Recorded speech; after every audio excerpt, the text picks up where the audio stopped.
Hello and welcome to the Full Force Weekly, proudly brought to you by Battle Action Force, the Treasury Editions. I'm your host, Christopher McLeod AKA Diagnostic 80, and joining me on the show today, as always, is the awesome Patrick Not Picard Stewart. In this episode, we bring you all the news from the past week in the world of G.I. Joe. So what is it, Pat? It's actually me, it's not Pat, isn't it? That's the wrong intro, but happy it's the Full Force Weekly. How's everyone doing? Yes, welcome to the Full Force Weekly. A little bit later than previously scheduled. My apologies for that, guys. It's, these, things happen. And yeah, sometimes you can't do the things you want to do at the time that you want to do them. And unfortunately, we have had to bump it to this evening, 7 p.m. EST. Sorry for those watching in the UK, if you are even doing that right now. 8, 9, 10. It's like midnight now. Sorry, guys. Anyway, hope everyone's doing well. Hope everyone is having a good weekend so far, a good Saturday. Apologies if the quality of the stream isn't great at the moment. We are having a little bit of a lag on the old interwebs, unfortunately. But like I said, if everything's cool, then everything's cool, and it's all good. Don't even listen to me moan about things. Hope everyone is doing well. Yeah, it's been a week. Not much has really happened to talk about. I did. Do you like the irony as well of putting up a kind of postponement message and then also not really telling you what time and then dropping a pre-order at 7 p.m. EST? I thought that was quite cool. I suppose it is Father's Day, some part of the world, Boba Fett gaming. So yes, happy Father's Day this weekend to all of the fathers. And my dad, my father-in-law, my dad, my many long past wonderful grandfathers, all of the dads and as well the moms as well, even though it's Father's Day, let's throw everyone in there. Hope everyone is having a wonderful weekend. Right then, we'll start with a bit of mask news, and we get a little kind of insight into some of the cool little updates they're doing this week.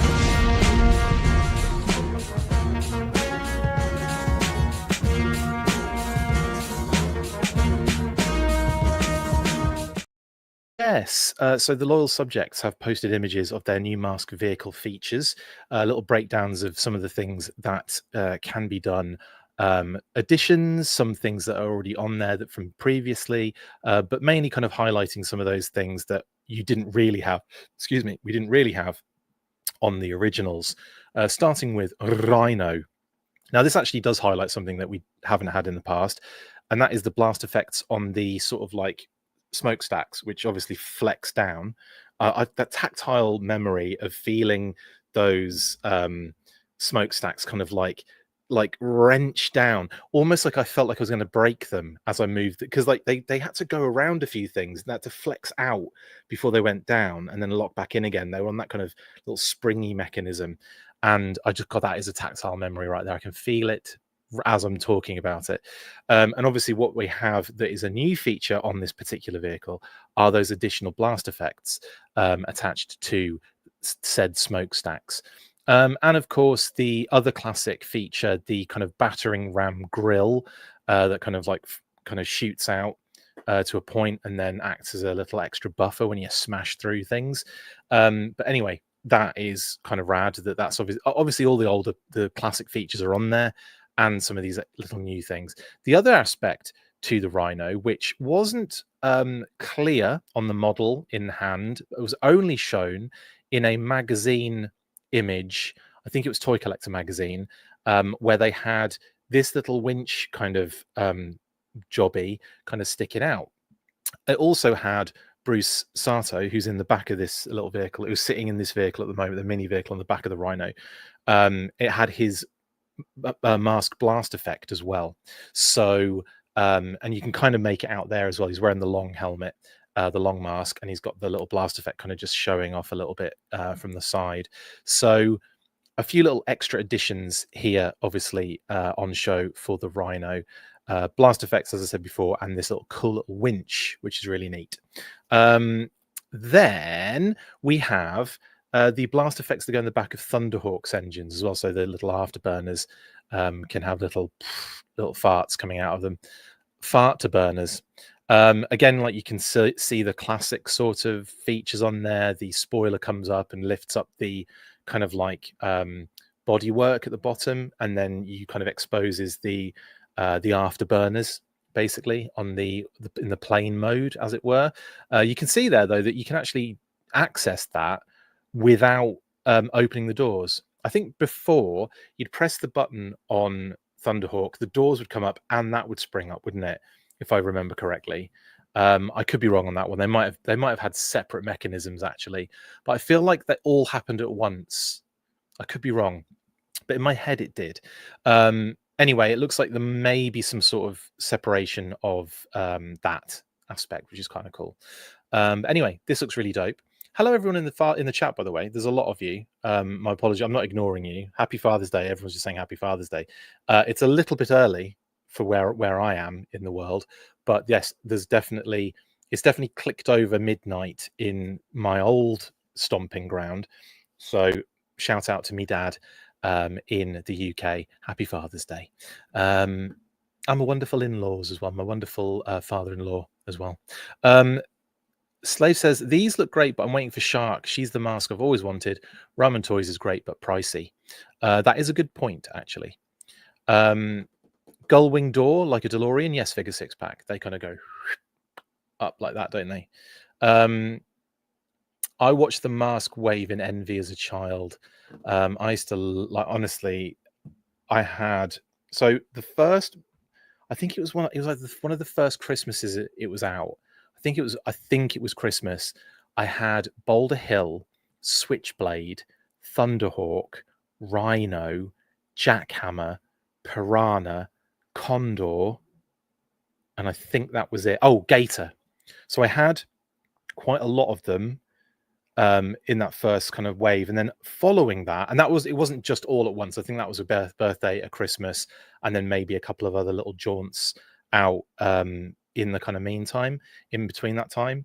But when it came to, but I loved them. I thought they were so amazing. But there was some I didn't have, and there was definitely a situation where following that, it would just be the one here and there. Like I remember getting Julio Lopez, and the vehicle I always forget the name of.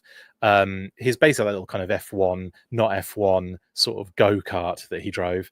And also, like I remember Floyd Malloy in Vampire. I had that. What else? I wasn't that kid bias, but when it came to Mask, I got very fortunate. And getting Boulder Hill, I was blown away. Like I was absolutely blown away. I just joined and Chris is already talking about exposing his bottom. That's what I do, Scott. That's what I do. Just past midnight in the UK. Yes, it has diecast, so I can say Happy Father's Day. So it wasn't all in one go. It was split up into different sections, but I had quite a lot of that early wave of figures and vehicles and loved them so much.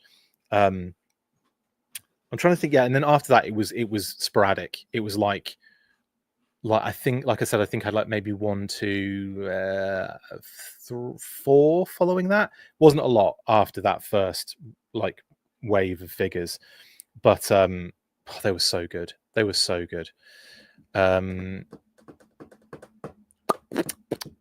Anyway, that's Thunderhawk. We also, it's not Thunderhawk because Thunderhawk's got another extra feature.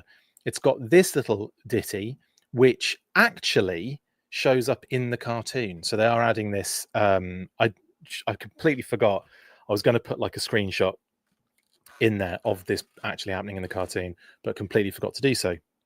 But anyway, it looks just like that. So just imagine that, but in like an animated style, not as proportionally correct and a little bit bonkers. But yeah, I love the fact they've added this to Thunderhawk. I don't know if it's like a separate edition or if it kind of like pulls out and twists around, like if it kind of locks up into the underside of the vehicle, comes down and twists around, or it attaches to the bottom. I don't know. These are all good questions for a possible interview with someone at the All Subjects, maybe John Warden. If we can get him on, that would be great. It does look like a Pez dispenser. You can only load candy into the shooter. Yes, figure 6-pack and buy us one. That's exactly what's happening. Tums dispenser, says DJ5 Ash. That's even better. The Boulder Hill rock bounced like a ball, says Diecast Snake. Yes, it did. And I often did like try and ping it off the wall. Us old folks need Tums dispensers. Yes, we do, Jeremy. Shoots Mentos, says Thousand Wolves. These are all good comments, by the way, guys. I like all of them. Just imagine me putting thumbs up on everything or hearts. Anyway, lovely stuff. There's Thunderhawk with that additional animated extra. I like it. Then we have Switchblade, which has a blast effect showing a missile being launched, which is something that I think any jet fighter sort of kind of needs, doesn't it? You know, we're going to get it with the Rattler. We've had it with, I know it's not a jet fighter, but a kind of aerial vehicle with weapons. The Dragonfly has it as well. I think, yeah, you kind of need it with these kind of vehicles. So good to see that little addition on there. And I believe there is one more. Yes, the back end as well on show. Actually, I don't actually recall what we're looking at here. What are we looking at here that's different? Why can't I even, have I gone mad? I felt like I looked at this before and was like, yeah, I know what that's about. And now I've had an absolute brain fart. These are not 1/12 scale, are they? I got it. No, these are small. These are small. These are the original size mask vehicles, basically. So yeah, sorry, I've got to look at the original post, which is going to take me 3 weeks to get to because that's how I roll. But on that post, it did kind of explain a little bit more, or maybe it didn't. Maybe I've just lied to everybody. Where are we? Where are we? Oh yeah, the jet flight turbine engines. Fit the HTH with the jet flight turbine engines and imagine the villainous Miles Mayhem can push it to the speed of sound. That's cool. So it's that basically those little jet engines that get attacked. I see now at the bottom. Okay, cool. That makes a lot of sense. Yeah, because I very rarely looked at my Switchblade from the back or even recognize it from the back. The Sidewinder missile effect. Not only can the HTH, which is the Switchblade, drop the classic shockwave shell onto mask, but you can add the Sidewinder missile effect to simulate an intense air-to-air attack against the Thunderhawk. And then finally, in fact, I should read these out for all of them, shouldn't I? The Thunderhawk disc launcher. Let's get it on screen. Imagine launching these disc-shaped rocket boosters to rescue masked teammates in distress or take out the villainous Miles Mayhem. Thunderhawk 2 booster engine. Attach the flame effect blast to the rear engine of the Thunderhawk for a turbo boost. I like these. Or the MDU would be Rhino, wouldn't it? So they've got MDU and MDO here. The smokestack blasts. When in mobile defense station mode, the mighty MDU can be fitted with blast effects to pose out an awesome attack against its enemy. And the winch, the power winch, need a tow. The MDU can be fitted with a power winch to pull other masked vehicles out of a sticky situation. What kind of sticky situations are they getting in? And then I think that's all of them. I think I've done all of them now. Apart from Condor, my favorite. Condor, fairing cannon blast effect. I wonder if that means flaring. Convert the Condor into flight mode to reveal the hidden fairing cannon it's fairing and outfit it with a blast effect to pose out in a battle scene. Nice. So of course, yeah, the little gun pokes out, doesn't it, out the end when you switch the modes. But brilliant. Now Mask is a cartoon I loved, says Mark Cully. Hello, Mark. Long time again, bud. Hope you're doing well, mate. Yeah, Mask is a cartoon. It really is. I did enjoy it very much. I've been watching a lot of it recently as well, just to see if I could find some of these little kind of like homages. Yeah. Someone get on the fan animation film deal and give me a Switchblade versus Airwolf fight and maybe Thunderhawk versus Kit. That'd be fun. Anyway, cool. Right then, next. So that's Mask. That's the lore subjects. And that is them revealing their new vehicle features for the upcoming line. No more information at this time, but obviously more to come. And they do stuff every Monday, don't they? So wait for Mask Monday on Monday, I guess, for more images. Can't wait. Right then. next, I don't remember what it is, so I'm just going to do an explosion.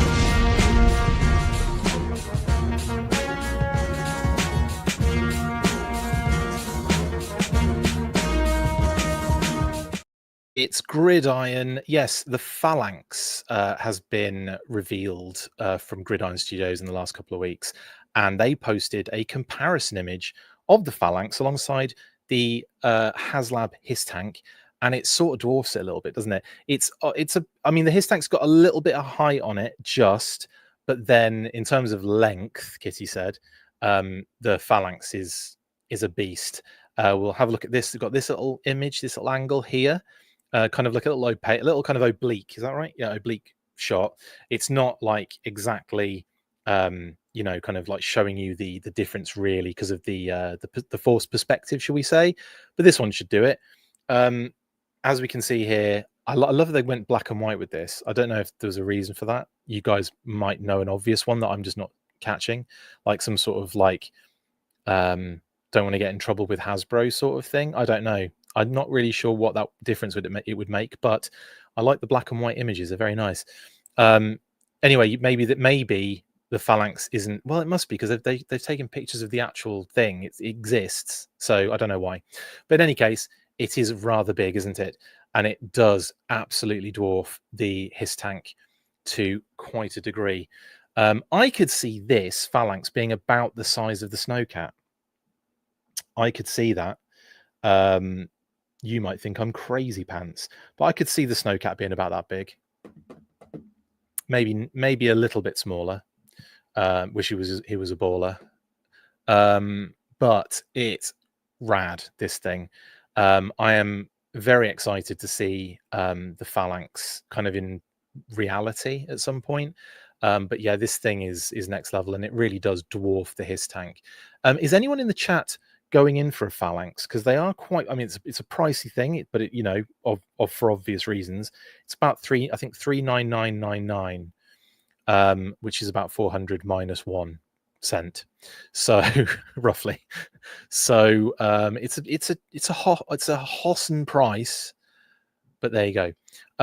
What do you guys think? First of all, are you going to be getting one of these? And secondly, based on my comment about thinking the Snowcat could be around about a similar size if they were to do a Snowcat, I don't know for sure, obviously, just a pretty obvious feeling. Do you agree with that? You might not. What are we saying? Black and white kind of minimizes the impact, or at least that's what I think they were going for. Thank you, Blitz. That's a good idea of why they did that. I hope the Snowcat isn't that big, because that would be a similar price tags as Bad Wolf Media. Would it? I mean, the Hiss Tank was only 274, right? Or have I made that up?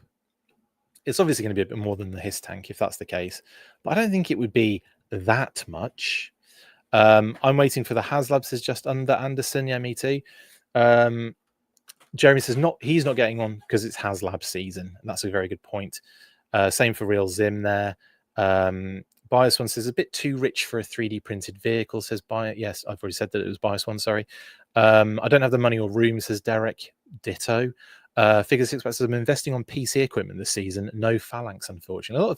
So we've got HasLab season, PC equipment season. Any other seasons that are going on at the moment? I'll order one for sure, says Blitz. Nice. Can you send me pictures, Blitz, when you get it? Because I really do want to see this in reality, like next to humans. Looks cool, but I don't gridiron, says Shelf Presence. Do you know what? If I could, I bloody well would. Oh, Hiss was 299. Sorry, I don't know where I got 274. That was the Dragonfly, wasn't it? My apologies. I still need to get a Night Hound. Oh, the Shadow Hound, Brian. Yeah, that thing's rad. Need cash for HasLab, says Diecast Nick. Yeah, everyone's correcting me on the cost. My apologies, guys. Yes, 299 for the Hiss, 274 was the Dragonfly. It's a recency bias of cheap HasLabs, which I genuinely think the Dragonfly was crazy low. When it came out as 274, I was like, really? Okay. But yeah, the Rattler, that was a big leap, wasn't it? So I think it'd probably be in the same region as the Rattler, a Snowcat. Or maybe less. I'm doing a basement remodel to display all the shiz I already have. That said, I will probably try and find a way to get Fallank, says Destro Designs.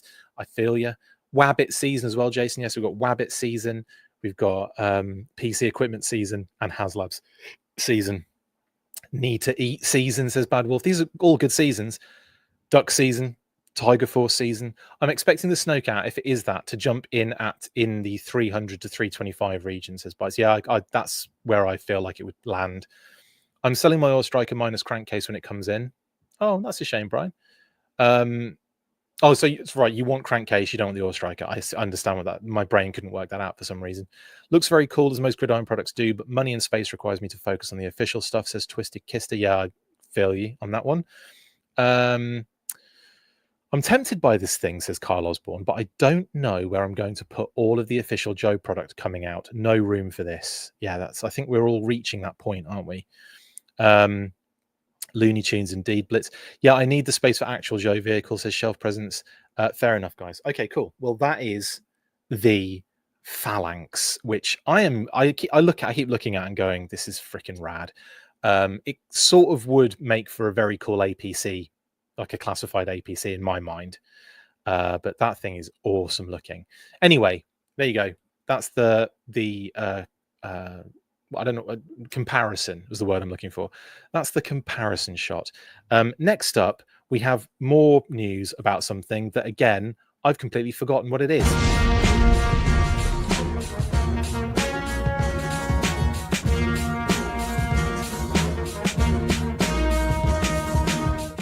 It's already into the classified sphere with classified miscellaneous.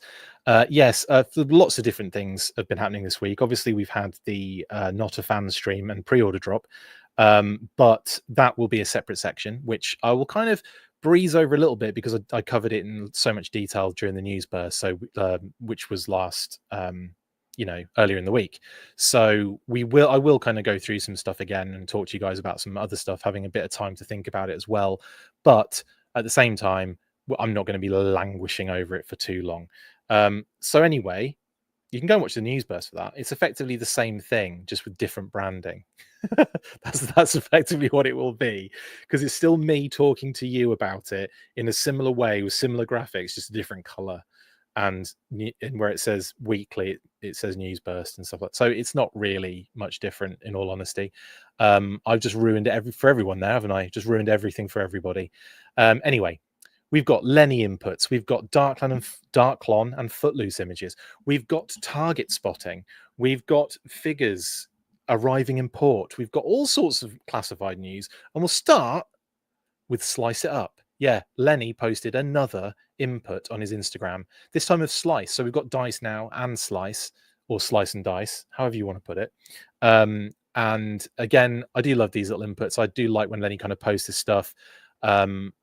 Personally, I like getting into interviews with these guys and going into loads of detail, but I do enjoy it when he posts one of these and has a little bit of a tidbit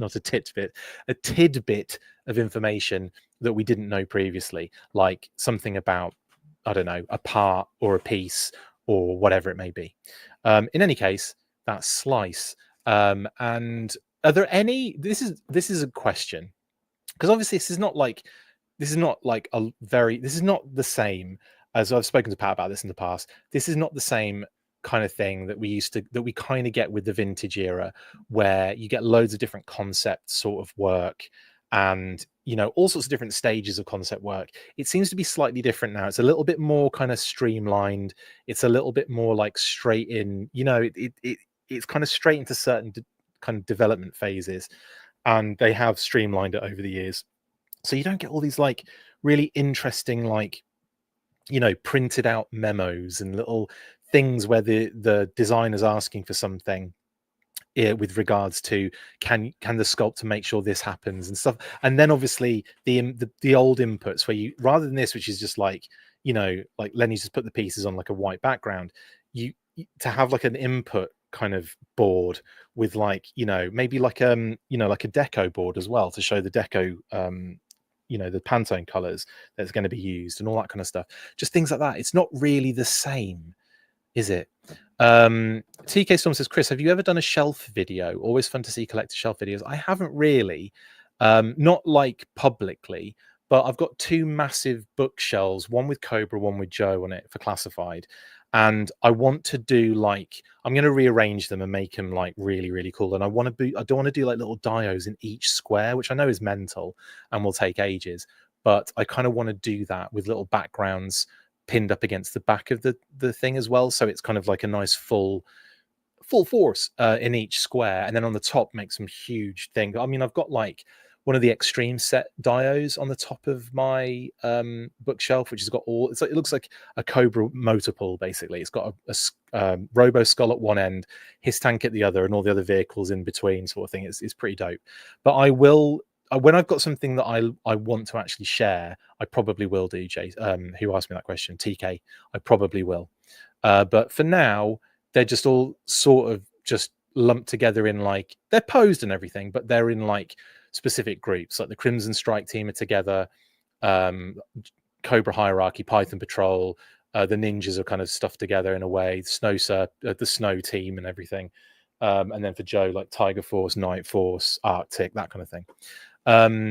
Anyway, anywho, by the by, I will do something like that in the future for sure. Jason Todd says, I'm so glad Lenny ditched the goofy stars. It was the only thing I didn't like about the vintage figure. Oh, right. Okay. As in, yeah, on the vintage figure. I get what you're saying, Jason.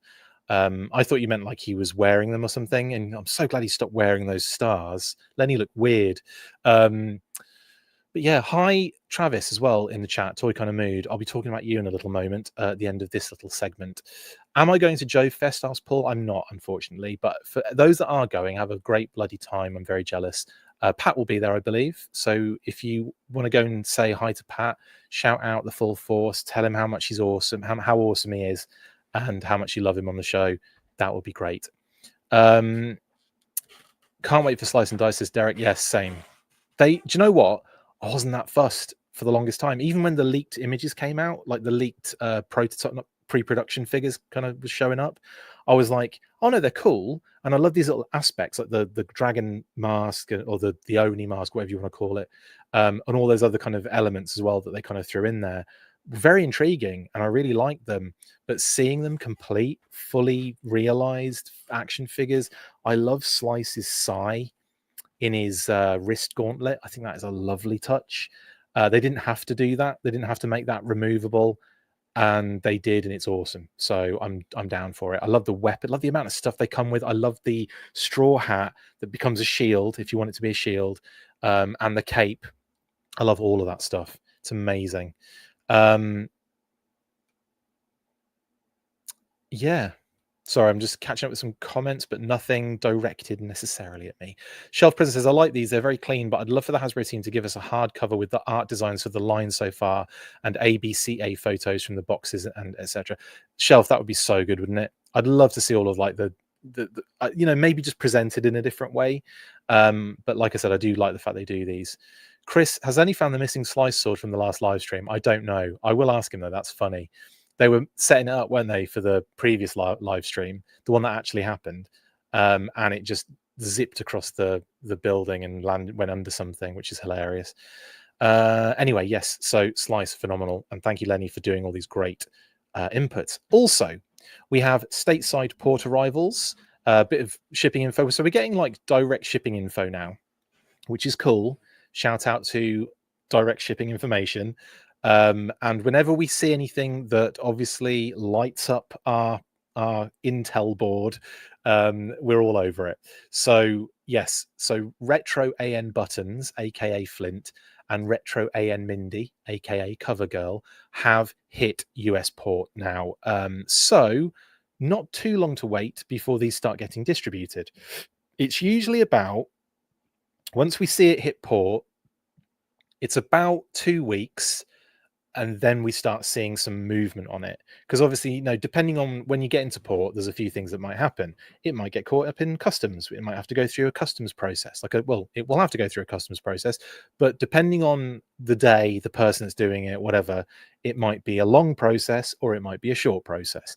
And in this situation, I would imagine that we will start seeing these maybe in a couple of weeks' time.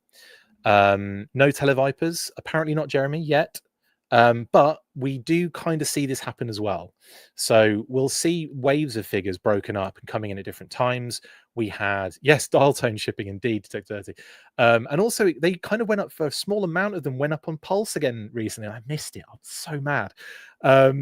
But like, stay frosty on that, because I think we might be able to, if you don't have a dial tone and you've been trying to keep an eye on Pulse, keep going, because I think they might show up again. In any case, we have had this happen quite often, where waves are split up and we have some figures coming in and some figures come in a bit later on, or they wait for all of them to arrive and then they distribute them.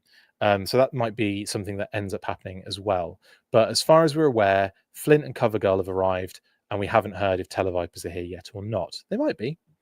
We're not that quick to report on this information. It takes me ages to do the graphic as well. Well, Fredo says, I can't wait to finally get my dial tone. I'm jealous. Travis says, the best YoJo classified figures seem to be the C-listers. Wild. Yeah, I mean, I think it's an interesting point, that I feel like it's probably down to not having as much of them. So when you see the same sort of design like Flint over and over again, I'm not having a go at Flint, but he is a main character that's been done multiple times in this style. I'm not saying it's taking anything away. I'm really excited for this Flint, don't get me wrong. But the fact that you're seeing the same figures over and over again, and then when you get like a C-lister that you mention, it's because they don't get done that often. They're C-listers because, maybe they don't have the sort of confidence behind them. The company doesn't have the confidence that they will do as well, so they don't do them as much. And that sort of out of sight, out of mind sort of vibe, when you get a figure that you haven't seen for ages, or you get a design that's slightly new or intricate or weird or cool, then that's going to have like a positive sort of effect, and it's going to draw you to it a little bit. But yeah, there's been some absolute bangers in the, and also it's a bit subjective, but in that C-list sort of arena, there's been some absolute bangers of figures. Bad Wolf Media says, I will believe dial tone is actually shipping when I have a tracking number. Lucy has held that football for me before. Which cover girl is hotter, the brunette or the blonde? They're both equally attractive. A Toy Kind of Mood says, also expectations are lower for lesser known characters too. That's a good point, actually. Yes. The expectations are lower for those characters. I think there's a lot more invested, isn't there? It feels that way anyway. Whenever there's like a character that comes out that people have been wanting for a long time, if it's not exactly to that specification, that can have an interesting effect too. But no, I have to agree. I think that I'm always drawn to the figures that we haven't seen a lot of. But when they nail it, they nail it. And I'm just going to say, this rock and roll, by the way, is really cool. This sort of OG retro rock and roll is very, very awesome. So yeah, I think, I'm the worst person to really talk about this stuff, I think, because I just kind of like, I vibe with a lot of it, if not all of it, to some degree. There are some head sculpts that I'm not into, but in terms of like the brand itself, there aren't many characters that I'm turned off by, or that I want to see in some way, shape, or form make it into this lineup. I'm still amazed at how cool Raptor is. Definitely Twisted Kister. Shelf presence, yeah, the C-listers need the extra love, and they have given them that. They have shelf presence. Darth Stargazer says they have the most amount of room to innovate and add with formerly faceless and glup. That's brilliant. I can't say it, but that is a brilliant term. Characters and troopers, basic characters and troopers. I like that very much, Darth. That's hilarious. The original classified cover girl is the better of the two. She's one of my favorite figures in the line. I love both of them, but I get what you're saying, bud. Jeremy says, personally, and it's funny actually, because that isn't necessarily the general consensus. It's interesting to find someone who likes that original cover girl as much as I do. I thought that original cover girl is amazing, but I really do like the fact we've got lots of options. More the merrier, I say. Like, we have 2 cover girls. That's a good thing. retro rock and roll is even better than the previous offering, and that's saying something. Yes, Loston, again, I'm with you on that, because with rock and roll, I loved what they did with that sort of, with the different color shirt and like the tattoos, and like I thought he looked really cool. And then, but then when they did this OG one, I'm like, yeah, this is also dope. Like we've got both. That's a good thing. Big Boa is a knockout, pun intended. E-worthy. That's a win in my book. I'm impressed with Crystal Ball, says Boba Fett Gaming. Same. I can't wait to get that one in hand. If it ever happens. I mean, I'm sure it will. Blitz says, PO'd that my Hasbro fumbled my R&R and Mindbender order and refunded me. Didn't even reach out in email. That sucks. I haven't had that problem yet. Knock on wood. I suppose the desk is wood. But yes, that does suck so much. And I hope I don't have to suffer through that in any way, shape, or form. I just realized something.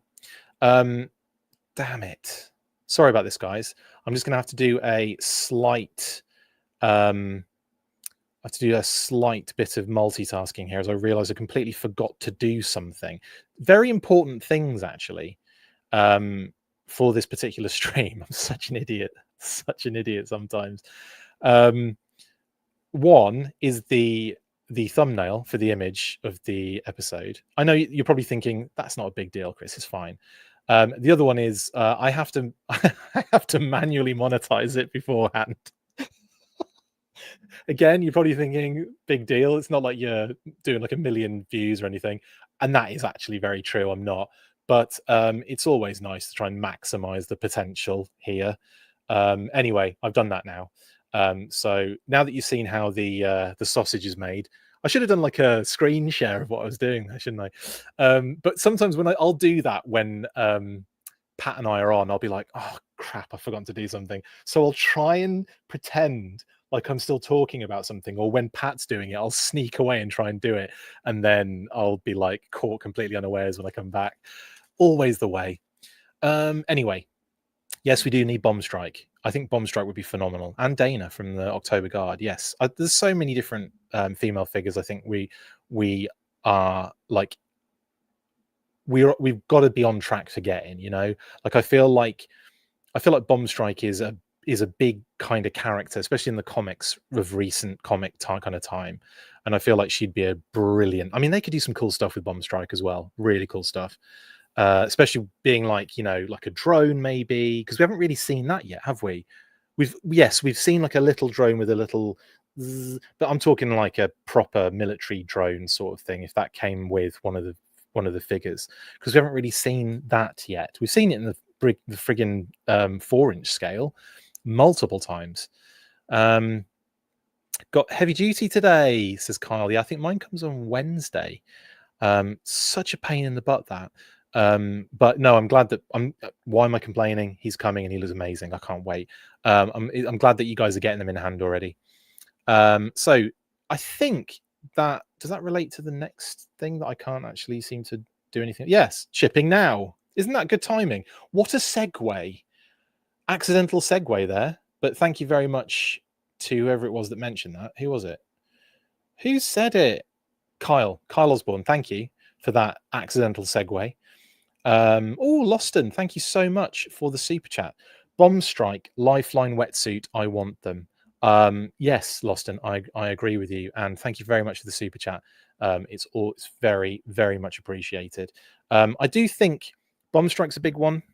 Lifeline is huge. Wetsuit's probably up there with Lifeline as well in terms of like, longevity and kind of iconography, and especially when it comes to under serviced sub teams, not sub teams, but like subsections of Joe. Like we've got Doc, but we need more medics. I mean, technically we've got Stalker, who his secondary military specialty is medic, I think, but we definitely need someone as well as Doc. We need Lifeline, we need Stretcher, we need Med Alert. Who else do we have? There's more than that. Lifeline version 2, Tiger Force Lifeline version 3, Who else is in the med team for the Joes? Carla, of course. Carla, thank you. So yeah, Doc's niece. So Carla Greer and Carl Greer to join Carl Greer, I should say. But thank you very much, Lost, and very much appreciate the super chat. That will hopefully fill in the gap that I missed when I didn't monetize this video in the first place. Hilarious, right? Jim says, rumor, last wave of 4 is Wetsuit and Flash. That is an interesting rumor. Wink, wink.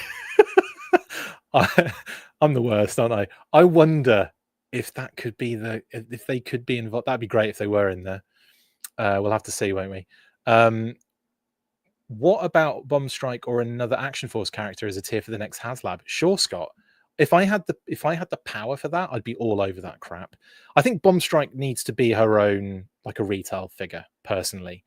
I think she's big enough of a character, and they could make a really cool character there for retail. But I'm with you on doing another Action Force character. That would be so cool. Loston says, yes, we need another medic. I also want Lifeline because of his color scheme. I need a few more red characters to make my figures pop on the shelf. Yeah, I do get this this comment comes up quite often about the colors of the line and how it's not as vibrant, but that's classified, isn't it? It's sort of like a muted version of G.I. Joe in sense of the colors. Occasionally you get like an Alley Viper just kind of going, oh, okay, wow. Or the Python Patrol just absolutely Pythoning it up. But yes, for the most part, they do like to subdue some of those colors a little bit. So yeah, a nice bright Lifeline would be kind of cool. I'm hoping that Sneak Peek will be upgraded and updated to having him being a drone operator. That could be kind of cool, but he's more of a recon, isn't he, Wilfredo? So I think they'll probably give him a giant periscope and be done with it. But yeah, I think having a drone for for actually operating the drone to see and recon the area and stuff, that makes a lot of sense. So yeah, that would be something that he could come with for sure. I said stretcher, Jeremy. Dr. Talbot, yes, we need a vet in there. Alec Wu, thank you. Sneak peek with the drone minus the telescope, Red Walrus. You want him minus the telescope. You don't want him with the giant flash. It looks like a giant flashlight, doesn't it? And Elise said something else I didn't mean to. Heavy Duty has a BP monitor. Is hauling that portable weapon system a strain to the operator's health? Yes, figure 6-pack. It is. Stretcher would be a great deluxe. He would, Scott. It'd be weird, though. I love Stretcher so much as a figure. I find his weird sled thing just so impractically not really doesn't make any sense to me. I know it's like he's a battlefield medic and he's picking people up and he's putting them on there, but it's not really enough. There's not really enough space on there for a human other than draping them over with their head and their feet dragging along the ground. So like I don't know. I just find it quite funny. That thing is just so weird. Doesn't really make any sense to me. But the figure is amazing. What a great looking figure! Like, you know, absolutely huge hulking figure.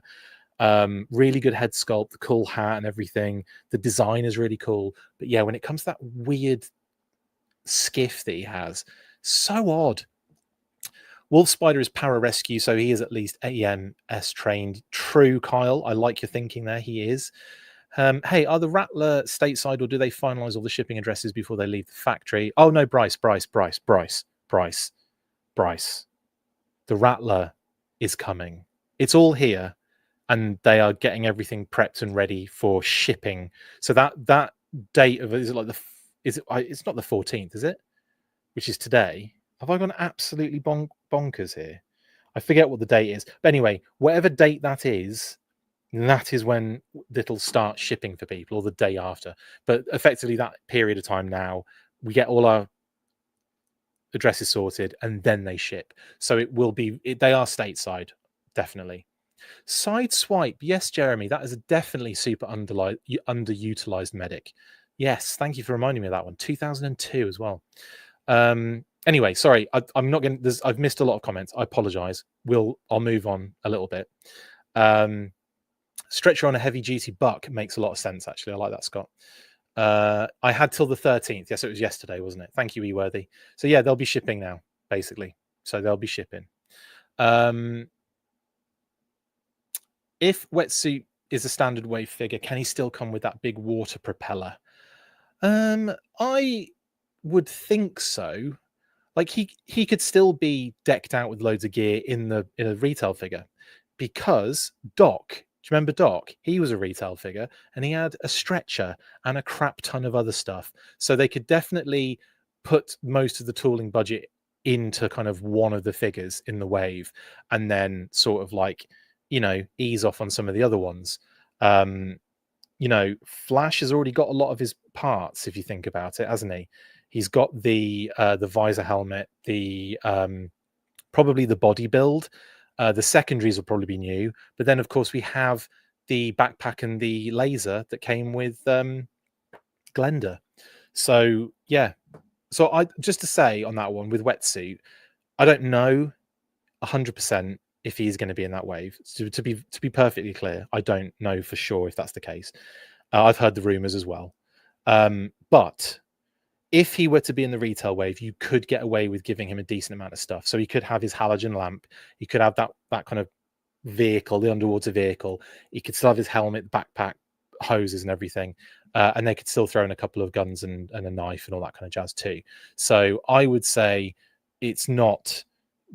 There was another thing he had, wasn't he? He's got the lamp, the water vehicle, the pipes, the backpack, the flippers, obviously the flippers. And yeah, I think you could get away with it. I think you could get away with giving him those sort of things. They might even, I could see them doing, even though I think people would kick off, they could do an orange version of the underwater vehicle that came with torpedo. No, who did it come with? The diver and the divers. It came with the diver and the divers, obviously. But yeah, I could see them doing that. Spear gun, thank you, Just Under. Yeah, so a weapon basically. But yeah, anywho, Heavy Duty is shipping now, and I can't wait to get him on Wednesday for myself personally.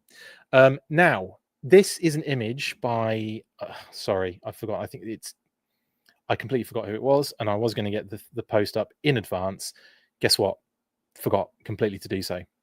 So give me a few seconds just to get the credit out there. But this image was doing the rounds in the week as certain figures were showing up in Target, courtesy of. How did I do that? I don't know how I did that. I just went from the post I was looking at to know where I needed to be. Thank you very much. Guillermo Rivera it was. Thank you, Guillermo, for the image. Now, this was taken in a Target, of course, and lo and behold, they have been showing up in Targets for a lot of people. Retro Rock and Roll, Dr. Mindbender, the Viper. And on top of that, so thank you to Guillermo for showing that little image as well. These have been showing up in stores in Target as well. So we're getting the next wave, which we've been waiting for: Darklon, Blowtorch, Footloose, and the Frag Viper. And this image, as I forgot to line up beforehand to remember the names, is from Rex Jaycox. So thank you very much, Rex, as well for this image. So Guillermo for the previous image and Rex for this one. Yeah, so there you go. These are showing up. Now, also I want to shout out Luke Poulon, who sent me a ton of images of his Footloose and Darklon, which we can look at here. Here's the packaging, of course. We've seen it before, but this is in hand now, so cool. Yeah, I would also like to say I haven't seen anything in Targets near me yet, but that doesn't mean anything because I very rarely see things in Targets anyway near me. But yeah, not everyone's seeing these, but in terms of keep your eye out is all I'll say now. Keep on it, and also ask about them to people, because I've heard a few stories where people went in, didn't see anything, asked about them, and they went in the back and they brought them out. So try that as well. So thanks to Luke Poulon here for these lovely images all the way around there of Footloose, looking good. I'm excited for this Footloose because I'm a big fan of Footloose and Pedro Pascal. Just kidding. I'm a big fan of Footloose in general. He was like a big character in the Action Force International Heroes rebrand across all of like the merch and the comics, and he popped up in all the VHS episodes. It seemed they were very careful which ones they selected for that. So yeah, I'm down for this one. I love it. Here he is with his gear on, the helmet, rifle, backpack, and all that jazz, looking good as well. Again, thank you very much, Luke. And here is a comparison with him, Leatherneck and Dial Tone. So can't wait to get these. Very excited well, I've got one of them on screen and it ain't Dial Tone and it certainly isn't Footloose. So yeah, I've got Leatherneck. So it'd be nice to kind of complete this kind of, I don't know, these guys look like they hang together. Anyway, brilliant stuff. And also Darklon sent images of Darklon as well. So again, thank you very much, Luke, for sharing these with me. Now he's up in Canada, and I believe he got them through a Canadian retailer, and that's why he's got them kind of fairly early-ish. But then again, they're showing up now, so it's standard, fair. But yeah, these look great. The Darklon looks phenomenal. I'm a big fan of this wave, actually. I think Footloose, Darklon, I think out of all four of them, the Frag Viper's probably my favorite, but the other three are kind of like solidly second place for me. And that isn't a massive disrespect to the other three figures, because they're still really good. But I definitely am so excited for that Frag Viper. I'm one of like a few people that I think really digs what they did with that cyborg head underneath. I like the fact that these guys are a little bit like, they're not normal. There's something horribly cyborg has gone on there. Mindbender's done some messed up stuff. And there is a cool little comic story I'd like to see. How did Frag Vipers end up being all cyborgy, and what was the process? There's a comic I want to see. Special Missions Frag Vipers, as well as, if you were watching my news burst earlier in the week, Special Missions Hydro Vipers, showing the process of how Hydro Vipers become Hydro Vipers. From eel training, from selection from eels to the training to the experimental stuff they have to have done on them, and then they're going out on their first mission. It'd be so good. But yeah, this Darklon is dope. I'm not gonna lie. I love the deco on this one. I love the green and black kind of, camo top, like the Tiger Force vibe he's got going on here. It's like reverse Tiger Force. I love the color of the pants as well, that kind of deep orange and that kind of very it's like I don't know, it is a subtle kind of burgundy or maroon or something, but I love it. I think it's lovely stuff. Yeah, so this is a win for me, and I'm keeping an eye out for these. That sword is nuts. Love it. I'm a big fan of that sword. Here he is with Heavy Duty and Xandar. Again, thank you to Luke for these images. Heavy Duty is a big boy, isn't he? But Darklon is not dwarfed by him. Xandar's a little shorter, so it shows you kind of like a good idea of what size you're looking at with these figures. So Darklon can probably go toe-to-toe with Heavy Duty, which is pretty dope. And then, of course, we have Darklon and Footloose. I would also say I kind of really glossed over Blowtorch there as well in my kind of conversations with this wave, but Blowtorch is phenomenal as well. There's a lot of detail on that one. There's a lot of cool little elements on Blowtorch, and a lot of new stuff on him as well. So yeah, Blowtorch, Darklon, Footloose, and Frag Viper. Hell of a wave, I think. A real solid wave, like a proper solid wave. No real issues with any of them, personally. Some of you might have them though. Some of you might have issues with them. That's totally cool. But like, I look at this wave, and until I get them in hand, obviously, from what I can tell, and I have seen them in real life, courtesy of Toy Fair, thankfully. But I have not really messed about with them or anything for obvious reasons. So yeah, I think I'm just, I think these are dope. Also, speaking of Blowtorch, shout out to Travis at A Toy Kind of Mood. He has posted a Blowtorch review on the A Toy Kind of Mood YouTube channel. So go check that out, please and thank you. And yeah, I didn't have enough time, sorry Travis, to put the images you sent me up in the slideshow. I could literally threw this on and then had to go live, but thank you very much for sending those, dude. But go check out his video, because it'll go into more detail, and that's what you want anyway, isn't it? Right then, that's everything I think for the classified miscellaneous section. Let's have a quick chat regarding the YoJo June, as people are calling it, which is incredibly disrespectful, but still quite funny. Let's do that.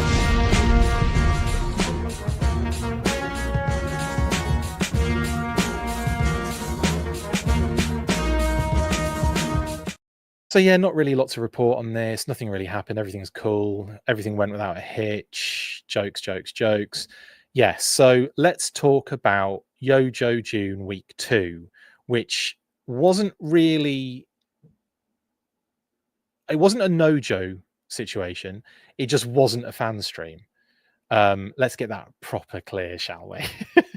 We still had pre-orders. We still had some amazing reveals. We just didn't get the fan stream bits like name onlys, banter, digital renders, more banter, funny dress up situations, more banter. We didn't get that, which I know, and little extra bits at the end of the shows and stuff like that, which, you know, we were kind of getting a little spoiled. But I've got to say, I think no show June actually makes more sense there, Scott. Yeah, that's fairer. But it was, yeah, it was a bit of a bummer, because when you kind of think about it, you know, this is my Christmas. I know it is for everyone else, but I love this time for GI Joe. I love this. I love the classified series. I love kind of the excitement of like seeing what we're going to be getting, the reveals, the name stuff, the speculation, but then the stuff that was kind of unlocked and revealed. So I kind of get very excited for this stuff, and it's, you know, heavily invested. So when something like this happens, I will kind of break this down. So we kind of go into the day expecting the fan stream at like 11, right? And nothing really changes apart from like it was about half an hour prior to the show, I got a couple of messages saying from different people saying, has the stream been cancelled? And I'm like going like, oh, what rumors going around? You know, I instantly went to like, it's probably just BS, don't worry about it. But then I kind of went on to the page, the event page, and lo and behold, it said, cancel this event has been cancelled. But it wasn't clear. It wasn't like we got loads of notifications about it. It wasn't like there was a note mentioned on the actual event page itself, like explaining what was going on, which should have happened. There should have been, rather than just cancelling it, they should have put a note on the event page saying, this is the situation. It won't be happening today. Sorry about that. Don't waste your time waiting till 11:15 or 11:20, kind of waiting for the stream to happen. Obviously, we didn't have to, because there was a post that was made at about 4 minutes past 11 on the Hasbro Pulse kind of like Instagram sort of stories sort of situation. And it said, GI Joe fans, we are postponing this week's YoJo June fan stream. Thank you to our fans and partners for your continued support. We'll share more updates when we can. At GI Joe. All very, you know, black on black, black on white. No, nothing like white on black, I should say. No, like no other information really going into it. Now, prior to this, the night before, we had received images of, you know, like leaked images of the Legacy Emergency Service Unit figure, which I've got to say, I was surprised last week after, like, not surprised, but I was kind of thinking, oh, that's going to be a bit interesting when this figure gets revealed next week with what was happening currently at the time. And, you know, current events and what have you. And so I thought that's going to be a rough one. I wonder how they're going to work that out and, you know, sort this out. So these images kind of like came through, and, you know, you're seeing like the riot shield and all that kind of stuff. And it's like, you're kind of thinking, yeah, now it's getting a little bit kind of sharper, sorer, a little bit like, you know, you're seeing the comments come through on all the images and stuff, which is a shame really, because I've got to say, this is a phenomenal figure with loads of cool accessories, and it looks awesome. But with the current situation that we're going through, it's not a surprise that Hasbro made a change to what was going on with what they were doing. That said, it was sort of a little bit weird, the whole thing. Like, I feel like if they've done a fan stream, this isn't something that's just happened that morning. This has been going on for a little while.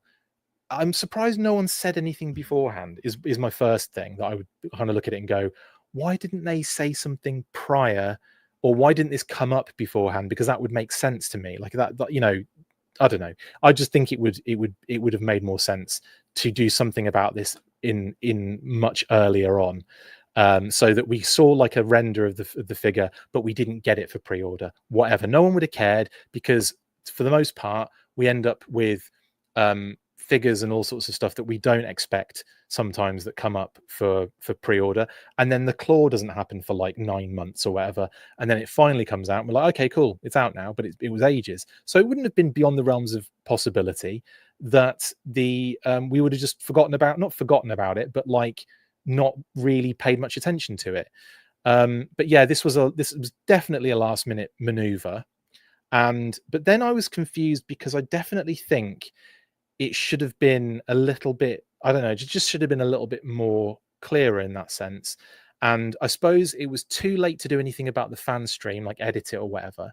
But why, I wonder, did they not just edit it and then do it the next day?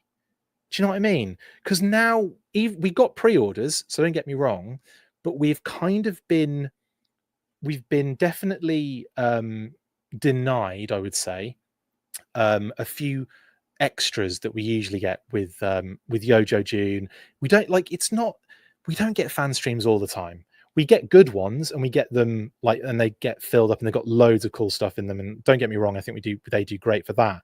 But in terms of like frequency, how many more Marvel, how many more Star Wars, how many more, I feel like we see the other brands very often, very what do you call it, very kind of like high frequency, and Classified gets these kind of small sections throughout the year.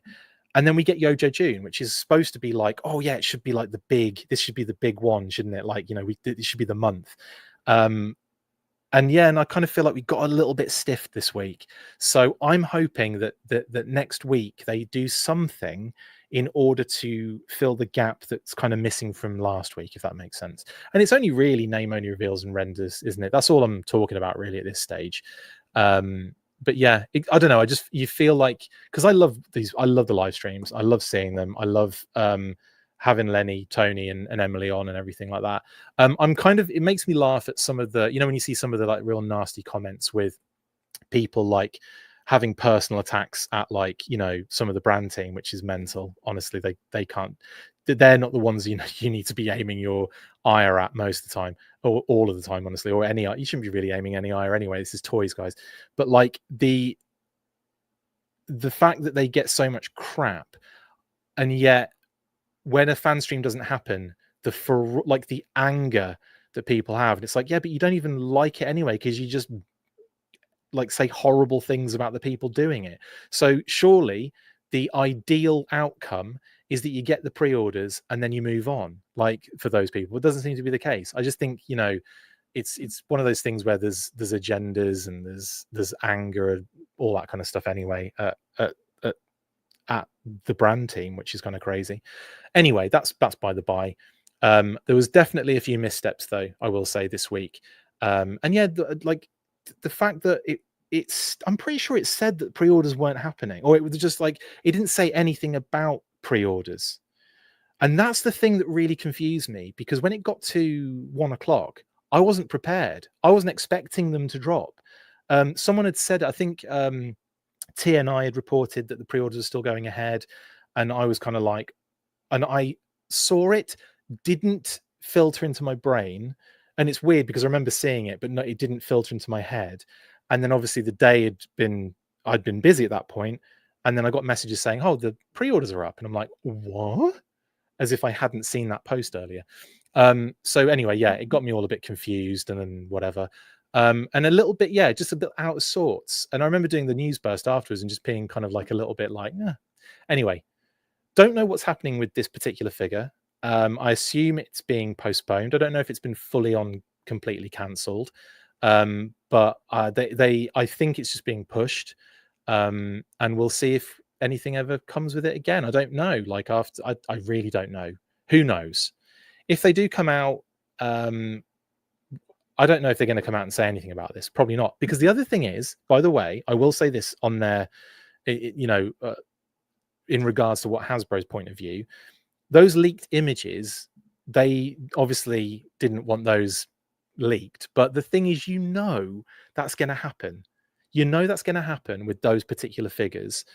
So I think if they hadn't been leaked the night before, I don't think there would have been that much of an issue. Do you know what I mean? Like the next day, we wouldn't be going, "Oh, where's the legacy police officer?" Because no one would have really known about it.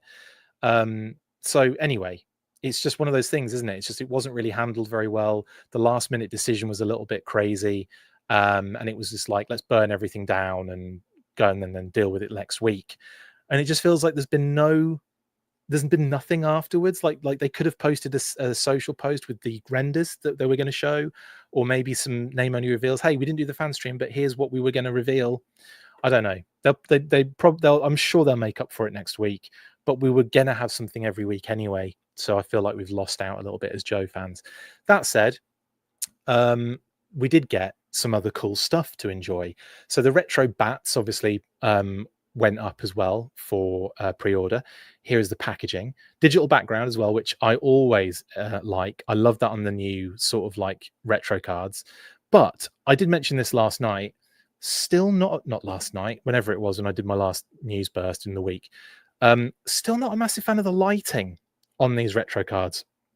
I genuinely hope we start getting that sorted out, because like it's not really in keeping with the retro vibe, in my opinion. The figures on the retro cards don't have that dark lighting on the front. Just because there's an explosion behind them doesn't mean they should be lit like a certain way. Like if you're doing retro, do retro, is what I say personally. Anyway, but that's what I would say with the card art. Like I don't think it's bad. I just don't like the lighting on those ones. And but no, it's pretty good overall, this one. And of course, the digital explosion has me every single time. Battle Android Trooper is, again, to me, is not like that crazy necessary, but you do get a couple of blast effects that fit his the weapons for the bat. You do get the Sunbow deco, and that's about it, pretty much. But yeah, this is going to be, in this particular situation, this is going to be a obligation purchase, this one. I'm not going to need tons of these because I've already got I feel like I've got like a million bats. I'm not even talking about the different color ones. Like I'm talking about the first version of the bat. I remember getting, oh, woe is me. I remember getting one in like a promo box. It might have been this one actually, or it might have been that one. Either way, I remember getting one in a promo box. I got one from Pulse. I got one from another pre-order, and then by the end of it, I ended up with like multiple bats. So yeah, this one is just not something that was really kind of like, I don't know. Scott's like, retro bat, not necessary. I got 4. Exactly. I'm definitely here for repaints of the bat though, but significant ones that we like really want to have in different, because when you have different like when you split your figures up in displays and you have like the jungle team and the Arctic and the desert and stuff like that, that's where I want to see. I want to put different bats in different situations like that. The Dreadnoks, I want a Dreadnought bat. I wanted one for ages, effectively like a DIY bat with broken parts and like a peg leg, like a pirate, just things like that, where spray painted like graffiti on it and stuff, just to make it like dirty and messy and DIY. I think it'd be amazing. Yeah, anyway, I'd be up for any of those. But anyway, here he is doing his thing, shooting lasers and firing flamethrowers and all sorts of crazy stuff. And this probably one of my favorite poses of a figure ever is that on the right. And that is Bat at the Disco right there. Or probably more likely Bat just had a headshot from a laser sniper, aka Sci-Fi, has just taken him out. And he's gone all funny. That's probably what that image is. Here he is just posing like an absolute don. And then we have the retro green shirt, or the G.I. Joe Trooper, the retro G.I. Joe Trooper. This one is, again, same kind of situation. I am not a massive fan of the art. I love the proportions and the pose and all that kind of jazz. Very, what is it? Is it Colonel Courage?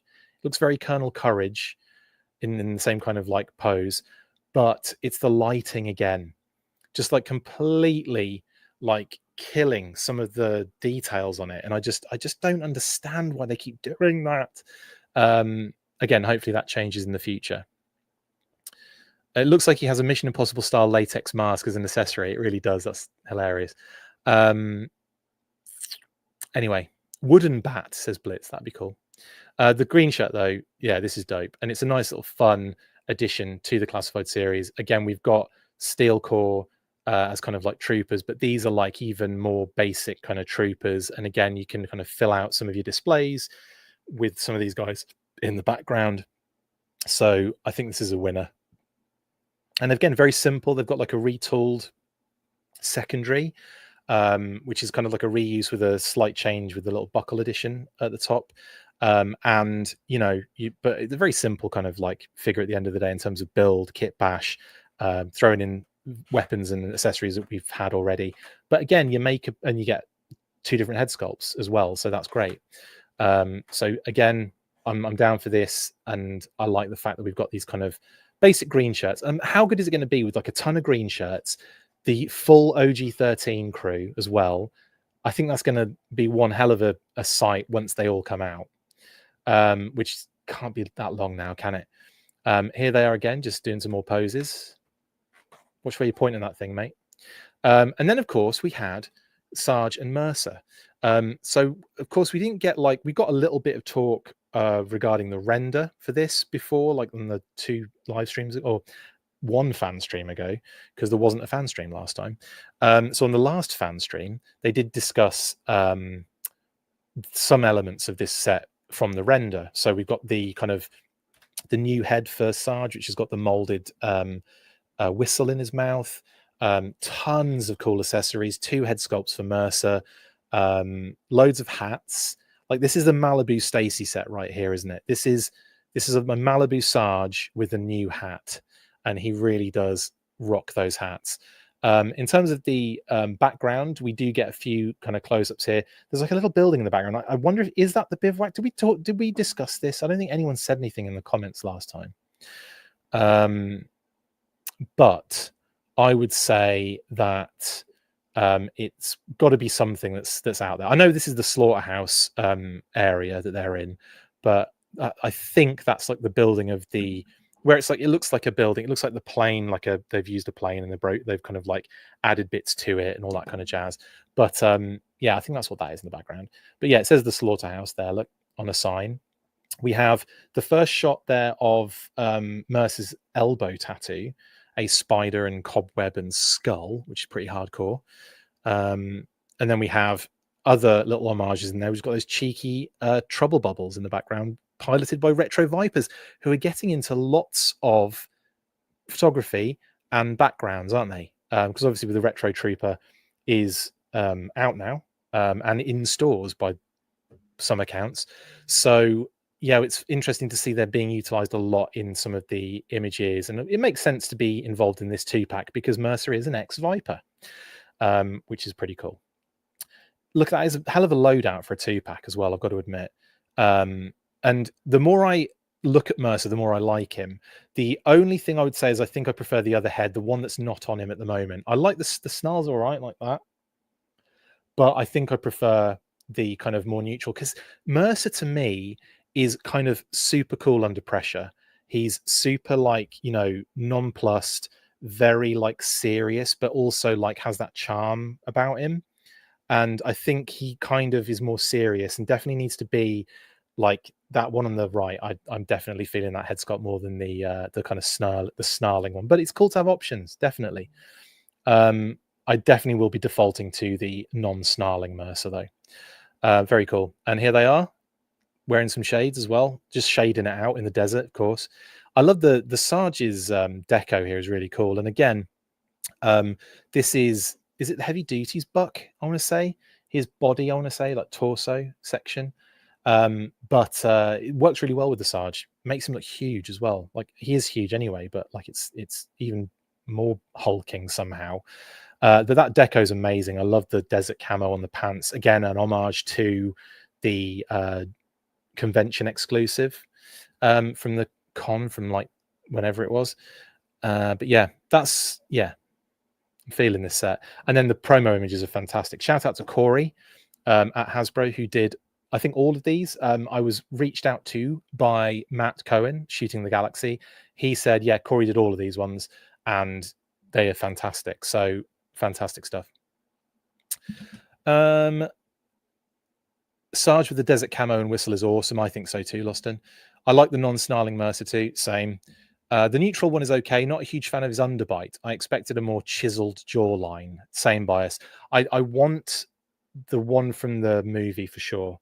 And again, in my head, it's Dolph Lundgren with Arnie's haircut from. I think we end up saying Red Dawn, Raw Deal. Was it Raw Deal or one of those? One of those. Whereas he's got the really tight, tall, high top sort of looking Kid and Play vibe going on. But yeah, to me, it's like Dolph Lundgren's head, Arnie's haircut, basically, is what it should be.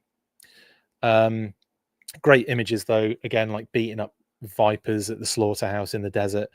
Very nice indeed. Like some of the, again, some really cool like dio pieces here in the background. The fencing, the barrels, the kind of like barbed wire in the foreground as well. Really nice touch. And that weird, interesting building in the background too. I like it. Here we see Mercer literally lifting a man above his head, wrestling style. The Sarge should be doing that. That's a wrestling move right there. Val Kilmer hairdo from Top Gun ? Yes, figure six pack, indeed. And yes, it was Raw Deal, wasn't it, Jason? I think we decided on Commando's a good haircut, definitely. But I think Raw Deal is one that's even more Arnie, you know, chonking. But yeah, Commando's a good one. Which is funny because there was a. Do you want to see the other Commando reference that's happened today already?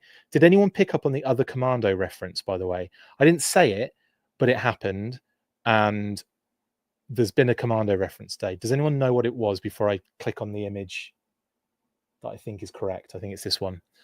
Anyone remember the Commando reference? I'm about to click on it. It is that one. Heavy Duty was the Commando reference. Down the bottom right there, where he's got the rocket launcher. Very Commando, that, isn't it? Anyway, that I just thought that was quite funny that I've mentioned. I haven't mentioned Commando twice, but now I have. Anyway, getting back to this, I love the headgear that Sarge comes with. You've got like the different cover, which is awesome. You've got the beret as well here on the left. Again, like, yeah, very, very WWE Iraqi sympathizer situation. Yeah, definitely does feel that way. And it probably has a lot to do with that. But at the same time, it's a good look. You've got some good looks here for the Sarge. He's certainly not sympathizing with anyone in the G.I. Joe situation, is he? Other than G.I. Joe. He's a G.I. Joe sympathizer, whatever that means. I love that punch as well. That's literally lifted that guy off his feet. Amazing. Yeah, it was WWF at that point, Jamie Lynn. You're right. So I'm just used to saying it over and over again. I'm sorry. And then, of course, you've got, although technically they would prefer you to call it WWE, though, Jamie Lynn, even when referring to the old timesies.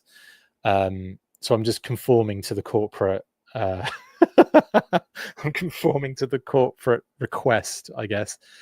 Oh, it was Red Heat. It was Red Heat. I thought so. I said Red Heat and Raw Deal. Either way, he's got an amazing haircut. Or was, because Red Heat is the one where he's the Russian character, isn't he? And he breaks that guy's fake leg and he tips it open and drugs come out of it and he goes, "Cocainum." It's one of the funniest lines ever that's stuck in my head for some reason. There's the Sarge kicking a viper. And then we get, so that's the Sergeant Mercer.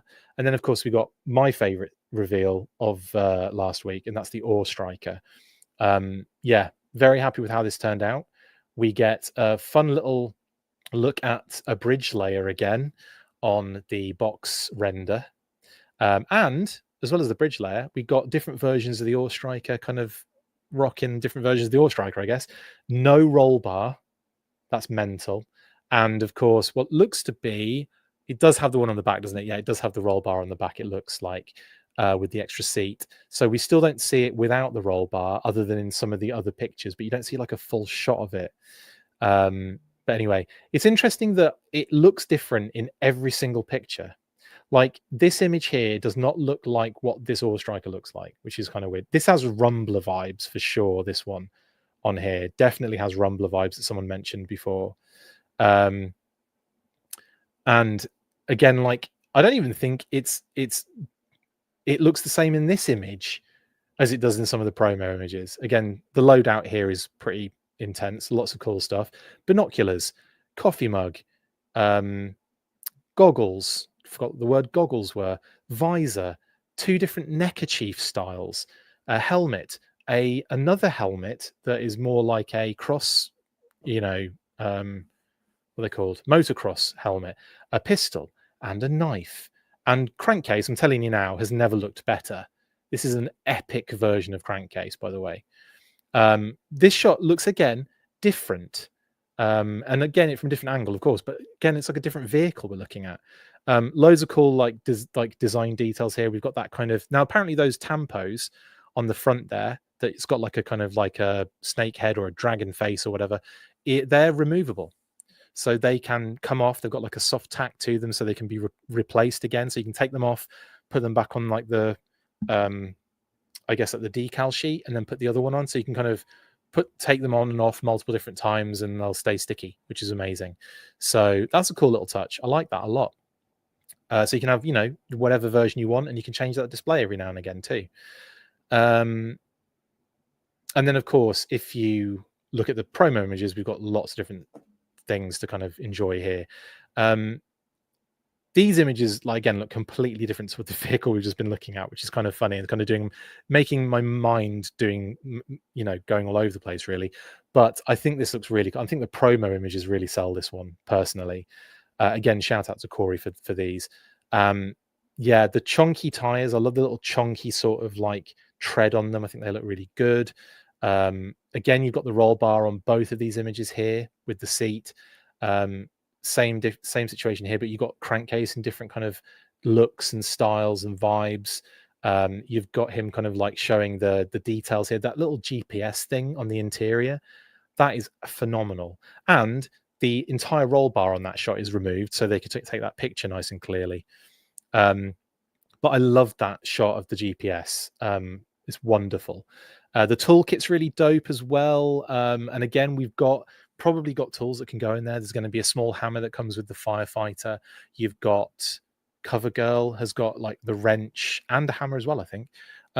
You've got all sorts of, I think there's things you'd probably be able to get in there. So that'll be fun. The removable engine cover, which I think is kind of like a no-brainer. That has to happen. Like no matter what Ore Striker version you have, there has to be a removable engine cover. Otherwise, is it really even an Ore Striker? Probably not. Will they do Eco Warriors in the future? I bloody hope so. And yes, Loston, the coffee cup is the most important part of the photo on the left. Yes, the fact that it's got a friggin' cup holder is next level. Look at that. Look at that. Oh, that's brilliant. That is one of the coolest images I've ever seen. The little cup holder and the cup in there, brilliant. I'm only getting it for that. Here we see Crankcase sitting in the gunner position, but then also loading up or unloading or whatever he's doing with the ammo for the machine gun on the back with the roll cage removed. So you can see nice and clearly the no roll cage on the back and no seat. That's all been taken out. And we can see it very clearly there, but we can't see the vehicle in full, which I don't know why they didn't do that. Show us an image of the vehicle without that, please. As in like full vehicle, because I want to see it. This is really fun. I love these images, very, very narrative driven. It looks like he's about to see a Dilophosaurus, doesn't it? He looks like he's Dennis Nedrying this situation with the winch. And then obviously in the other shot where he's talking through he's talking through the radio communicator on the cord, which is really nice touch again, by the way. Standing on like it's just so beautifully done. This I love these shots so much. Night Fox would be really cool if they did a faux striker. I think it wasn't it with was it Night Fox with the faux striker, or did the faux striker come with Chuckles? Was it Night Force Chuckles? I've completely gone mad, haven't I? Who comes with? Oh no, yeah, Night Fox was just with a black Ore Striker, right? Now I can't remember. and I'm going to have to find out. So Night Fox, obviously can't spell, can I? Night Fox. Let's do that. Let's see. He came with the Ore Striker. Yeah, it was just a black Ore Striker, wasn't it? With the kind of tan, black Ore Striker with the tan roll cage. I've only said the name word roll cage about 37 times. So yeah, that was really cool. Yeah, Night Fox would be so good. And he could be kind of like Night Force as well. And they could make that a Night Force Ore Striker, which I think would be really, really neat. And just follow that color scheme, because it's a nice color scheme. The black and tan is very, very nice. For me though, I would love a faux striker. Yeah, and I think that was Chuckles, wasn't it? Yeah, it was Chuckles. And that was Night Force Chuckles as well, right? I think that was Night Force Chuckles. Or it was just Chuckles, but with sort of like a Night Force vibe, even though he wasn't said to be Night Force. And then they later did Night Force Chuckles in... Yeah, that was it. Anyway, lovely stuff. The back seat comes out. Does the secondary cage? Yes. Right there. You can see it. Gone. Not existing anymore. Removed. Never to be seen again. So yes, it does. The whole thing, actually, the whole roll bar comes out. The extra roll bar that protects the seated guy in the gunner position comes out. The seat comes out. It's all removable. And yeah, again, we're just seeing shots here of the full thing. But again, this thing is great. And I love the fact that the front wheels are all kind of very mobile and kind of squidge all over the place. It's dope. And again, another great shot here of a Viper getting absolutely destroyed, which we all like to see. But again, it's a Viper, isn't it? It's a retro Viper getting absolutely pounded. Lovely stuff. And that was everything. Right. So yeah, all in all, I think it was when you take into consideration what we've had for the last 2 weeks, it's been a lot of good product that we've had, a lot of good like figures, a lot of good reveals and that kind of stuff. But we are being slightly shorted this week, so hopefully next week we get something else, maybe something on Monday and Tuesday, possibly as like a lead into Wednesday, just to kind of like fill in some of the gaps that happened last week. I don't know. Are they even thinking about that? Who knows? But we'll have to see, won't we? Nothing really changes on the listings, and which is a shame, because I was hoping to unlock a few more. If there'd been any kind of reveals, that would have been great. So nothing has changed for 2025. Nothing has changed for 2026. Taurus and Red Dog is what we know, and I've added Steel Core Sentry with Defense Post to this listings, but we're not sure if it's in 2025 or 2026 yet. So we'll try and find out a bit more information there if we can get it. And also we don't know what the internal code word is, what the number is or anything. We just know because it's been revealed as a name only reveal, the Steel Core Sentry with Defense Post. Name only reveals, as I just said, that plus Taurus and Red Dog. And of course the Desert Scorpion with Scorpion. Hopefully we'll see that stuff next week on Wednesday. But there will be another update, I hope. It just won't have anything to do with the Legacy police officer, obviously. So I don't know when we're going to see that. If we're going to see it, just don't know. But obviously that's back in digital render territory, which is mental, because we've seen images, full-on images of this, which is hilarious. But anyway, that's all we've got for official digital renders for Legacy, and of course for SDCC Cold Slither. That's that. Let's get into shout outs. But before we do that, a message from our sponsor.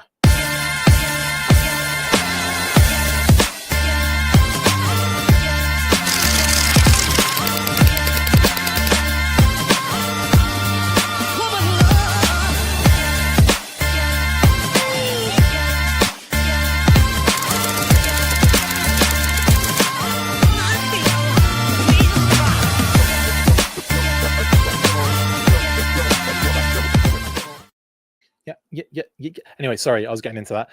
Yes, Battle Action Force, the Deluxe Treasury Editions. Massive shout out to Total Toy Books and Skeletron and Rebellion and Hasbro for putting together some amazing books. Massive shout out to Brian Hickey, can we just say. Battle Action Force Treasury Editions, you can get these from Skeletron.com in the US, and of course TotalToyBooks.com in the UK and Europe. Get involved. They're beautiful and awesome, and I can't give any more recommendation than that, can I? They're also sponsors of the show, but it's not, I mean, I talk about these guys every week. They didn't have to sponsor us. They just decided it probably would be best. So anyway, if you keep bigging someone up so many times, you might get sponsored by them. Anyway, hilarious stuff. But yes, Battle Action Force Treasure Editions, go get them. They're amazing. Also, massive shout out to Total Toy Books, Brian and Paddy, who went to Enniskillen Comic Con very recently in the week, last weekend, I believe it was. And there is them meeting the awesome Jerry Finley Day, only the writer behind, Battle Action Force. But anyway, and multiple other things. But absolutely so jealous of them for getting to meet Jerry Finley Day, an absolute legend in the game. He's the Larry Hama of Palatoy Action Force in terms of the writing of the comics and what have you, isn't he? Let's face it. So massive shout out to Brian, Paddy, and of course Jerry in that image as well. Also, massive shout out, of course, always to Pat, my usual co-host. He couldn't be on this week because of my problem. That's me, my issue. Sorry, guys. And next week he's going to be at Joe Fest, so it'll just be me next week. But again, like I said, if you see Pat at the show next week for Joe Fest, please give him a shout and tell him he's awesome. Not just for this show, but of course his actual amazing Articulated Points YouTube channel that he does with Phil Donnelly. So massive shout out to Phil as well. So anyway, massive shout outs left, right, and center.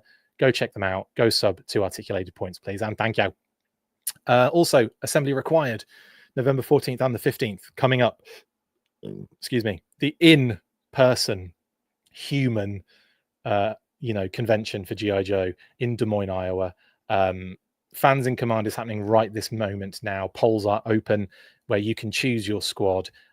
Link, if you go to codenameiowa.com, if you go to the socials for codenameiowa.com, sorry, just Codename Iowa, and if you go to our socials, you'll see us post these all the time, but you can choose your squad to assault Cobra Island, right?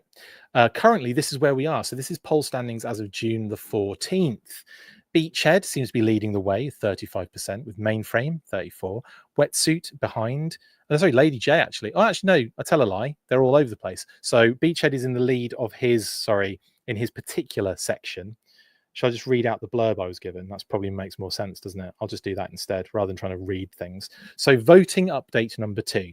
It's a virtual 3-way battle between Wetsuit, Torpedo, and Tripwire, with just a single vote separating each of them. Roadblock is gaining on Lady J, and Mainframe is still edging out Dial Tone by a few votes. You've got about 2 weeks left to get your votes in. The Cobra operatives will be revealed at Joe Fest. These results will help shape the narrative for Assembly Required 2025. Cool, huh? So there you go. That's where we are currently with the Fans in Command poll standings. And like I said, codenameiowa.com, or go and find their socials if you want to vote in this awesome little poll, is the word I'm looking for.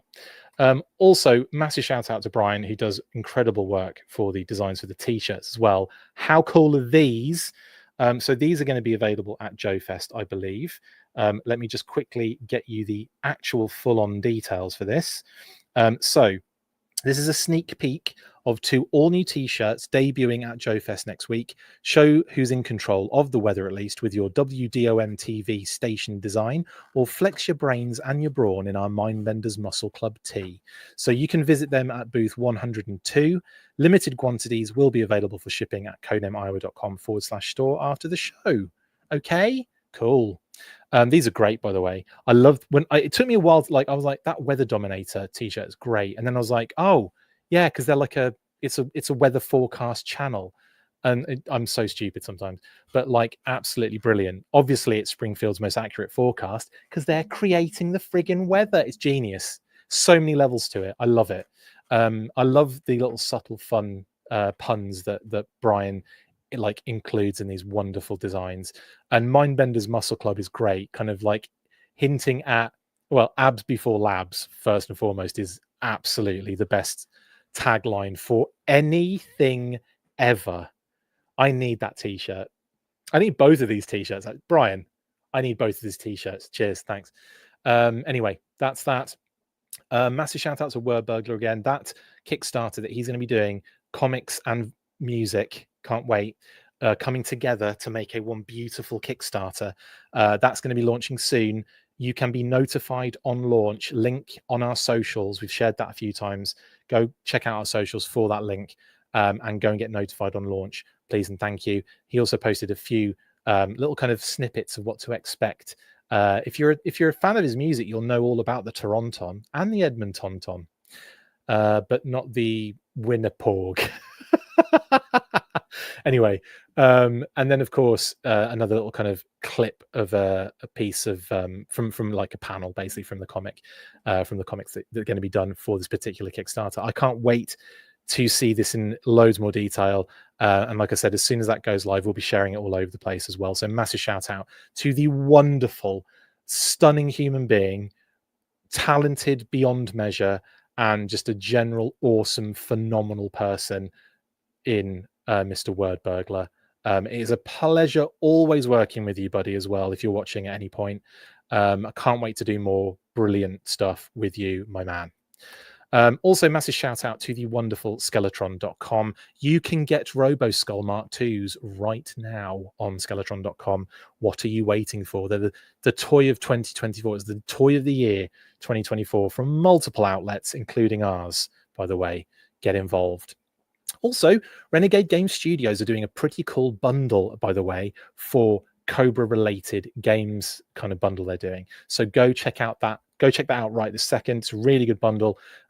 Link in the description. So not link in the description, link on our socials, I should say. Sorry.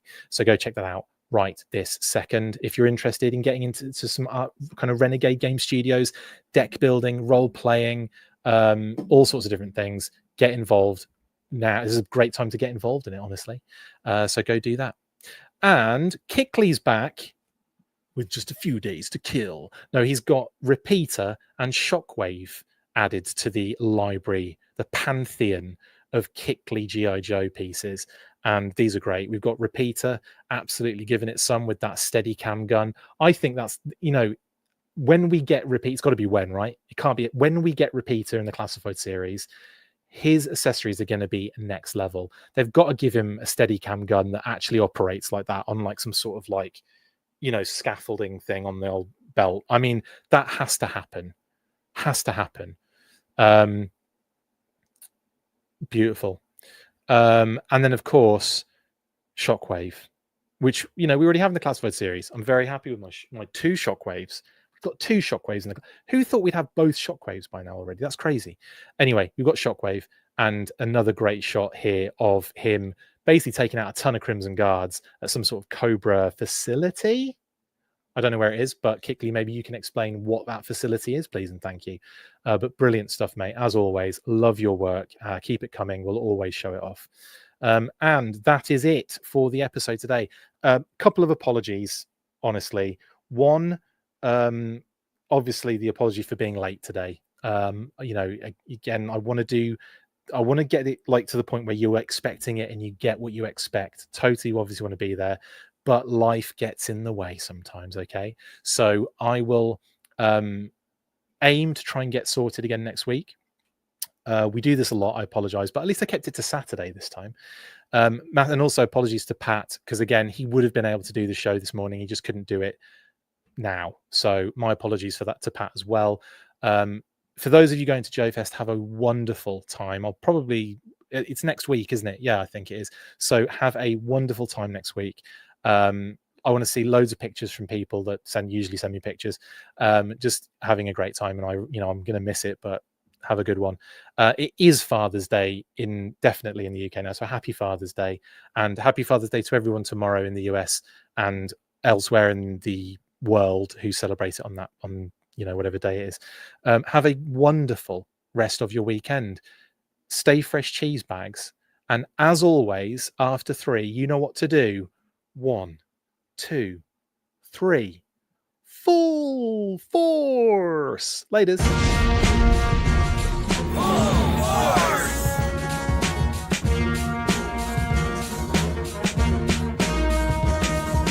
Make sure you get involved with the discussion by liking, sharing and commenting on these videos. And as always, you can keep up with the show after listening by following on all of our social platforms, links in the description. And if you would like to contact the show, you can message us on any of those platforms with feedback or questions. We also have a Patreon page, so if you want to show your support for the show, see your name up in lights on these videos, or enjoy exclusive bonus content, then check out patreon.com/The Full Force Podcast, or click the link on any of the posts this podcast appears in. Full Force.